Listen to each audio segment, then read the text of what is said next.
ਇੱਕ ਪਾਸੇ ਅਮਰੀਕਾ ਦੇ ਲੋਕ ਜਿੰਨੇ ਵੀ ਅਮਰੀਕੀ ਨੇ ਉਹ ਜਾਂ ਹੋਰ ਭਾਈਚਾਰਿਆਂ ਦੇ ਲੋਕ ਨੇ ਉਹ ਆਜ਼ਾਦੀ ਦੇ ਜਸ਼ਨਾਂ ਦੇ ਵਿੱਚ ਡੁੱਬੇ ਹੋਏ ਨੇ ਤੇ ਦੂਜੇ ਪਾਸੇ ਜਿਹੜੇ ਇਹਨਾਂ ਜਸ਼ਨਾਂ ਦੇ ਦਰਮਿਆਨ ਜਿਹੜੀਆਂ ਗੋਲੀਬਾਰੀ ਦੀਆਂ ਘਟਨਾਵਾਂ ਵਾਪਰੀਆਂ ਨੇ, ਗੋਲੀਆਂ ਚੱਲਣ ਦੀਆਂ ਜਾਂ ਬੰਦੂਕਧਾਰੀਆਂ ਵੱਲੋਂ ਜਿਹੜੀਆਂ ਹਿੰਸਕ ਵਾਰਦਾਤਾਂ ਨੂੰ ਅੰਜਾਮ ਦਿੱਤਾ ਗਿਆ, ਤਾਂ ਕੁਝ ਥਾਵਾਂ ਤੇ ਇਹਨਾਂ ਵਾਰਦਾਤਾਂ ਨੇ ਜਿਹੜੇ ਜਸ਼ਨ ਨੇ ਉਹਨਾਂ ਨੂੰ ਮਾਤਮ ਦੇ ਵਿੱਚ ਤਬਦੀਲ ਕਰ ਦਿੱਤਾ ਹੈ ਜਾਂ ਇਹ ਜਸ਼ਨ ਫਿੱਕੇ ਪੈ ਗਏ ਨੇ। ਹੁਣ ਇੱਕ ਵਾਰ ਫਿਰ ਤੋਂ ਅਮਰੀਕਾ ਦੇ ਵਿੱਚ ਗਨ ਕਲਚਰ ਉੱਤੇ ਇੱਕ ਵੱਡੀ ਬਹਿਸ ਛਿੜੀ ਹੈ।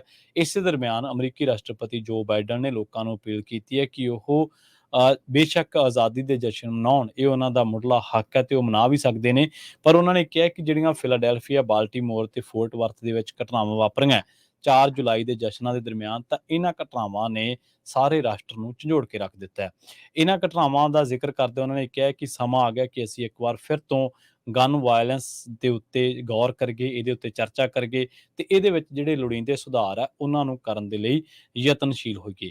ਉਹਨਾਂ ਨੇ ਕਿਹਾ ਕਿ ਜਿਹੜੇ ਲੋਕ, ਜਿਹੜੇ ਪਰਿਵਾਰ ਇਹਨਾਂ ਜਸ਼ਨਾਂ ਦੇ ਦੌਰ ਦੇ ਵਿੱਚੋਂ, ਮਾਤਮ ਦੇ ਵਿੱਚੋਂ ਲੰਘ ਰਹੇ ਨੇ, ਮੇਰੀ ਸੰਵੇਦਨਾ ਤੇ ਹਮਦਰਦੀ ਉਹਨਾਂ ਦੇ ਨਾਲ ਹੈ। ਤੇ ਨਾਲ ਹੀ ਉਹਨਾਂ ਨੇ ਕਿਹਾ ਕਿ ਅਮਰੀਕੀ ਕਾਂਗਰਸ ਦੇ ਵਿੱਚ ਜਿਹੜੇ ਰਿਪਬਲਿਕਨ ਮੈਂਬਰ ਨੇ ਉਹ ਵੀ ਜਿਹੜੇ ਜਾਂ ਮੇਰੇ ਡੈਮੋਕ੍ਰੇਟ ਸਾਥੀ ਨੇ, ਤਾਂ ਉਹ ਰਿਪਬਲਿਕਨ ਸੰਸਦ ਮੈਂਬਰਾਂ ਦੇ ਨਾਲ ਇਹਨਾਂ ਸੁਧਾਰਾਂ ਨੂੰ ਲੈ ਕੇ, ਬੰਦੂਕ ਸੁਧਾਰਾਂ ਨੂੰ ਲੈ ਕੇ ਜਿਹੜੀ ਗੱਲਬਾਤ ਆ ਉਹ ਜ਼ਰੂਰ ਕਰਨ। ਉਹਨਾਂ ਨੇ ਕਿਹਾ ਕਿ ਅਸੀਂ ਇਸ ਗੱਲ ਤੇ ਗੌਰ ਕਰਾਂਗੇ ਕਿ ਜਿਹੜੇ ਹਥਿਆਰ ਨੇ ਜਾਂ ਉੱਚ ਸਮਰੱਥਾ ਵਾਲੇ ਮੈਗਜ਼ੀਨ ਨੇ ਉਹਨਾਂ ਤੇ ਪਾਬੰਦੀ ਕਿਵੇਂ ਲਾਈ ਜਾਵੇ, ਬੰਦੂਕਾਂ ਦੀ ਸੁਰੱਖਿਅਤ ਸਟੋਰੇਜ ਨੂੰ ਯਕੀਨੀ ਕਿਵੇਂ ਬਣਾਇਆ ਜਾਵੇ, ਜਿਹੜੀਆਂ ਬੰਦੂਕ ਨਿਰਮਾਤਾਵਾਂ ਕੰਪਨੀਆਂ ਨੇ ਉਹਨਾਂ ਦੀ ਜ਼ਿੰਮੇਵਾਰੀ ਤੋਂ ਛੋਟ ਨੂੰ ਖਤਮ ਕਿਵੇਂ ਕਰੀਏ, ਜਾਂ ਜਾਂਚ ਕਿਵੇਂ ਕਰੀਏ ਕਿ ਕੌਣ ਲਾਇਸੈਂਸ ਲੈ ਸਕਦਾ ਤੇ ਕਿਹੜਾ ਬੰਦਾ ਹਥਿਆਰ ਨਹੀਂ ਲੈ ਸਕਦਾ। ਉਹਨਾਂ ਨੇ ਕਿਹਾ ਕਿ ਇਹਦੇ ਸਮੇਤ ਕਈ ਹੋਰ ਅਹਿਮ ਪਹਿਲੂ ਨੇ ਜਿਨ੍ਹਾਂ ਨੂੰ ਵਿਚਾਰਨਾ ਹੁਣ ਸਾਡੇ ਲਈ ਜ਼ਰੂਰੀ ਬਣ ਗਿਆ। ਸੋ ਬਾਈਡਨ ਪਹਿਲਾਂ ਵੀ ਇਸ ਤਰ੍ਹਾਂ ਦੀਆਂ ਅਪੀਲਾਂ ਜਿਹੜੀਆਂ ਕਰ ਚੁੱਕੇ ਆ ਤੇ ਇੱਕ ਵਾਰ ਫਿਰ ਤੋਂ ਗਨ ਵਾਇਲੈਂਸ ਉੱਤੇ ਅਮਰੀਕਾ ਦੇ ਵਿੱਚ ਚਰਚਾ ਹੈ। ਦੱਸਦੇ ਚੱਲੀਏ ਕਿ ਅਮਰੀਕੀ ਜਿਹੜਾ ਕਨਸਟੀਟਿਊਸ਼ਨ ਆ ਉਹ ਇਸ ਗੱਲ ਦੀ ਰਾਈਟ ਦਿੰਦਾ ਹੈ ਕਿ ਉਹ ਇਸ ਗੱਲ ਦੀ ਫਰੀਡਮ ਦਿੰਦਾ ਹੈ ਕਿ ਤੁਸੀਂ ਆਪਣੇ ਕੋਲ ਜਿਹੜਾ ਹਥਿਆਰ ਹੈ ਉਹ ਰੱਖ ਸਕਦੇ ਹੋ। ਸੋ ਇੱਕ ਵਾਰੀ ਫਿਰ ਤੋਂ ਜਿਹੜੀ ਅਮਰੀਕਾ ਦੇ ਵਿੱਚ ਗਨ ਵਾਇਲੈਂਸ ਤੇ ਜਿਹੜੀ ਚਰਚਾ ਹੁੰਦੀ ਹੈ ਉਹ ਛਿੜ ਗਈ ਹੈ। ਤੇ ਦੱਸਦੇ ਚੱਲੀਏ ਕਿ ਅਮਰੀਕਾ ਦੇ ਵਿੱਚ 4 ਜੁਲਾਈ ਦੇ ਜਸ਼ਨਾਂ ਦੇ ਵਿੱਚ ਹੀ ਜਿਹੜਾ ਫੋਰਟ ਵਰਥ ਹੈ, ਟੈਕਸਸ ਹੈ, ਫਿਲਾਡੈਲਫੀਆ, ਇੱਥੇ ਜਿਹੜੀ ਗੋਲੀਬਾਰੀ ਦੀਆਂ ਵਾਰਦਾਤਾਂ ਵਾਪਰੀਆਂ, ਇਹਨਾਂ ਦੇ ਵਿੱਚ 3 ਲੋਕ ਮਾਰੇ ਗਏ ਨੇ, 5 ਜਣਿਆਂ ਦੀ ਮੌਤ ਹੋਈ ਹੈ। ਫਿਲਾਡੈਲਫੀਆ ਦੇ ਵਿੱਚ, ਤਾਂ ਬਾਲਟੀਮੋਰ ਤੇ ਮੈਰੀਲੈਂਡ ਦੇ ਵਿੱਚ ਇੱਕ ਆਊਟਡੋਰ ਜਿਹੜੀ ਹੈ ਉਹ ਸ਼ੂਟਿੰਗ ਦੀ ਵਾਰਦਾਤ ਵਾਪਰੀ ਹੈ ਤੇ ਇੱਥੇ 2 ਲੋਕਾਂ ਦੀ ਮੌਤ ਹੋ ਗਈ ਸੀ। 28 ਜਣੇ ਜ਼ਖਮੀ ਦੱਸੇ ਗਏ ਸੀ ਜਿਨ੍ਹਾਂ ਦੇ ਵਿੱਚੋਂ ਅੱਧੇ ਬੱਚੇ ਸੀਗੇ।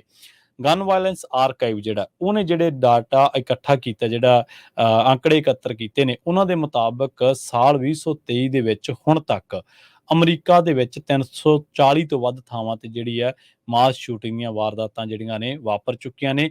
ਸੋ ਪਤਾ ਲੱਗਿਆ ਕਿ ਜਿਹਦੇ ਵਿੱਚ ਸ਼ੂਟਰ ਨੂੰ ਛੱਡ ਕੇ ਘੱਟੋ ਘੱਟ 4 ਲੋਕਾਂ ਦੇ ਗੋਲੀ ਵੱਜੀ। 340 ਘਟਨਾਵਾਂ ਐਸੀਆਂ ਜਿਹੜੀਆਂ ਨੇ ਉਹ ਗਨ ਵਾਇਲੈਂਸ ਆਰਕਾਈਵ ਨੇ ਇਕੱਠੀਆਂ ਕੀਤੀਆਂ ਨੇ। ਤੇ ਹੁਣ ਇਹਨਾਂ ਘਟਨਾਵਾਂ ਨੇ ਇੱਕ ਵਾਰ ਫਿਰ ਤੋਂ ਅਮਰੀਕਾ ਦੇ ਵਿੱਚ ਗਨ ਵਾਇਲੈਂਸ ਤੇ ਚਰਚਾ ਛੇੜੀ ਹੈ। ਸੋ ਹੁਣ ਬਾਈਡਨ ਨੇ ਇਹ ਲੋਕਾਂ ਨੂੰ ਅਪੀਲ ਕੀਤੀ ਹੈ ਕਿ ਜਸ਼ਨ ਵੀ ਮਨਾਓ ਤੇ ਆਪਣੀ ਆਜ਼ਾਦੀ ਦਾ ਨਿੱਘ ਵੀ ਮਾਣੋ ਤੇ ਜਿਹੜੀ ਹਥਿਆਰਾਂ ਦੀ ਆਜ਼ਾਦੀ ਉਹ ਵੀ ਜਾਇਜ਼ ਹੈ, ਪਰ ਹਿੰਸਾ ਜਿਹੜੀ ਆ ਉਹਨੂੰ ਬਰਦਾਸ਼ਤ ਕਰਨਾ ਤੇ ਇਹੋ ਜਿਹੇ ਕਤਲੇਆਮ ਨੂੰ ਬਰਦਾਸ਼ਤ ਕਰਨਾ ਬਹੁਤ ਔਖਾ ਹੈ। ਜੀ।